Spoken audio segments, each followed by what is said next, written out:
Hi, everyone, and welcome back to another chart of the week. I'm Lisa Miller. First of all, I just want to say thank you and welcome to all the people that have signed up recently. It's incredible to see how this list has been growing. But let me just give you an overview of what to expect. The first is we'll cover a chart of the week. It's usually one or two charts in a 2-minute video. And what I try to do is get to the so what, now what? Why does this data matter? And basically, we have so much data, but we don't have enough insight. And that's what I'm trying to help you guys with. But also, if you scroll down in this email, you'll see our podcasts. And I'm so excited for these podcasts because I've had the opportunity to interview restaurant leaders, retail leaders, educators, even Olympians and journalists. And they share incredible stories, not only of their background, but some of their leadership lessons. So I hope you enjoy that. And at the very bottom, you'll see some of the back issues. So make sure to kind of scroll down and explore all that content. But let's dig into today's topic, which is divided views but shared realities. So now that we're in month one of a new administration, I think it's important for us to create the starting line of consumer sentiment. So let's take a look at this chart. It's a follow-up to what we did last week. But when I look at the percent of spending as usual versus the percent of consumers that are fearful and anxious, very anxious, I wanted to look at that by political party affiliation.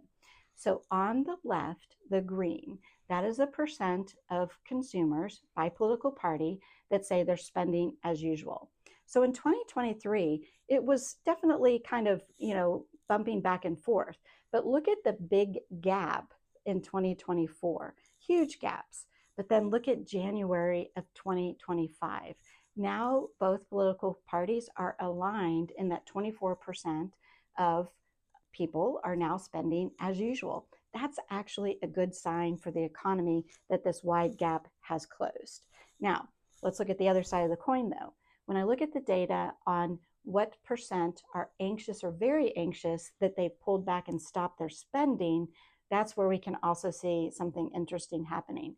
2024, the same pattern. We had a very large gap between the two parties. But in November, it actually flipped. Republicans are now less anxious, Democrats are more anxious. And you may be saying, well, Lisa, that's kind of obvious. Isn't that expected? Yes. The and to that, though, is the so what, now what? If your business in December or maybe January or maybe even now, maybe you're feeling it where the sales have pulled back or the traffic has pulled back, this flip that we're experiencing could actually be a pretty big contributor. So we will be watching this trend to see, does it go up? Does it go down? Does it stabilize? Because this is going to be an important variable to unlock the growth and economic growth for the coming months. So stay tuned. Also, thank you guys for sharing this. If you scroll down, you'll see a link. Please share it with your friends and your colleagues so we can get this information out. So until next time, thank you.